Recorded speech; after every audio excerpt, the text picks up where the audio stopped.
This is Startup Knockout. I'm your host, Timo Higgs.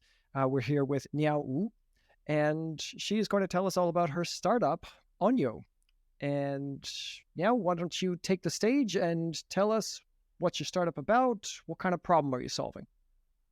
Sure. So my startup's name is Onyo. It stands for working on your terms. In the end, what we would like to do is to enable people to work in the way that they really want. And we learned from the pandemic, also after pandemic, that working from home is going to become a certain part in our work life. Many of us are spending more than 50% of time in our so-called home office in Germany, in English-speaking country where it remains working from home, right? And if we compare the working condition at home to those in our offices, then we notice a huge difference, right? So in office, there's a whole industry, a bunch of people who take care of that. So you have property sittings, you have monitor, you have a very nice probably laundry area where you can chat with people and so on. But at home, it's really a kind of a second world. So most of the people, they don't really have a nice chair even at home. Many are working like 8 hours or even more on a tiny laptop and bending over the whole time. And no wonder that two of my colleagues at that time, as we all switched to home office due to the pandemic, they got such back pains that they have to take painkillers. So that was the initial of our company, and I thought like, no, this is not for long term. So I would like to start something to change it.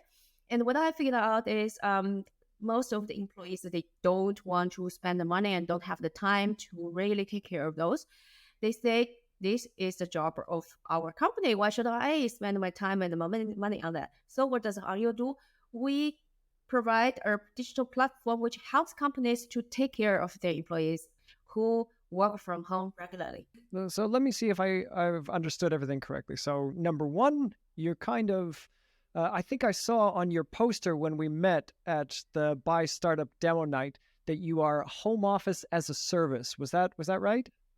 Yes, so this is kind of our slogan. Exactly. And under this slogan, we provide currently 4 core services. The first thing is equipment as a service. So employees, they can get a budget from their companies and they can click together the equipment according to their preference, because not everyone has a huge probably, especially in big cities, not big cities like Munich. And the second part is the audit, or we call it OHS, is occupational health safety audit. So we have a digital product where the employees will fill out a questionnaire and the audit data will be evaluated, and we make sure that they are working on a good condition, or if not, where are the gaps. And we show this to the employees. And the third component is the well-being subscription. We provide one-on-one sessions, active pauses, and also on-demand lab modules for employees to overcome certain obstacles at home. For instance, the lack of movement. In the office, you have to work to the water tap, and the colleagues are calling you, whatever, and you move around. You have meetings, you go to meeting rooms. At home, everything is compound in our screen and you are seeing from it without moving yourself for the whole time. So this is the third component that we are offering. And the fourth one is, in case that the company is having a hybrid working model, which means the employees are coming to the office also a couple of days, how to coordinate this. So people don't want to drive like 2 hours to the office to figure out, okay, none of my team members are there, right? So the first component is a desk booking tool, where the teams can find the team days easily. Very good. And how far along are you with your startup so far? What stage are you at? So we launched our product last year in May. So we are now like almost 1 year now on the market, a little bit more than 1 year. And we already have more than 1,000 employees whom we are taking care of. And this is a good start for us. our goal is to help millions of home office users. And till we reach the goal, we still have quite much to do. And what's something you've learned in that year that you wish you knew right at the beginning?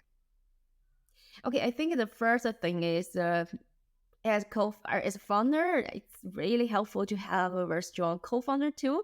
And I think I was not investing enough time at the beginning. I was thinking like, okay, I find someone, that person is quite okay. So it could work. But in the end, I think we had several months until we really have the best settings. Now I'm really, really happy with my co-founder.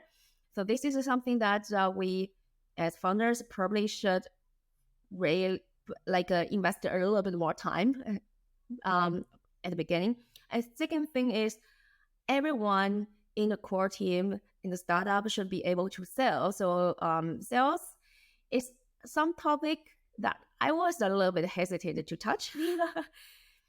Like cold callings, talk to people about my product. At the beginning, I was a little bit shy. I was like, yeah, it's a good thing. Why should I sell? But in the end, everyone in the core team of the startup should sell, because if we cannot sell, the idea stays our idea. No, we cannot live from the investors' money forever, and we have to see if the business is successful or not through the sales, right? Yes, I can completely understand that. I just had that conversation with a sales coach a couple of days ago, actually. Okay, so last question for you. What's the future plans for the next 6 to 12 months? What are your priorities for the next little while? Yeah. So for this little while, the first goal is sales to make more revenues, to demonstrate that the product market fit is there and it's strong. And then the second thing is we are also experimenting quite a lot, because we know hybrid working is a thing, but what kind of demands really users, the companies that you have, we still have to learn over time. Sometimes they don't know themselves neither. So I think we have already picked some points that speak to them, luckily, but to also stay up front or in the front in this huge transformation, we would like to say, put it like this way, we should stay in contact, in dialogue with the customer, and listen to them, and see where are the biggest pains over time. And this is what we are doing. And once we have a hypothesis, we test this one with our MVP. And I think by the end of the year, we really want to have probably another 2 or 3 hypotheses tested, and also to monetize this one too. And if people are listening to this or watching this and want to get in touch with you, where can they find you? So the best way is just via LinkedIn. If you can give them a link afterwards, or otherwise just search for my name. There are not many people who share the same name, luckily. No, I can imagine not. Great. Thank you so much. We will definitely link to that in the show notes. So if you want to get in touch with Niao and learn more about what Onyo does, have a look there. Thanks so much for coming on the podcast. We really appreciate it. Thank you. Thanks so much for tuning in. That was the first in our new series called Startup Contenders, where we do short, quick profiles of startups that are on their way up. If you want more of that, please subscribe. Let us know in the comments if you've enjoyed it, and we'll see you in the ring.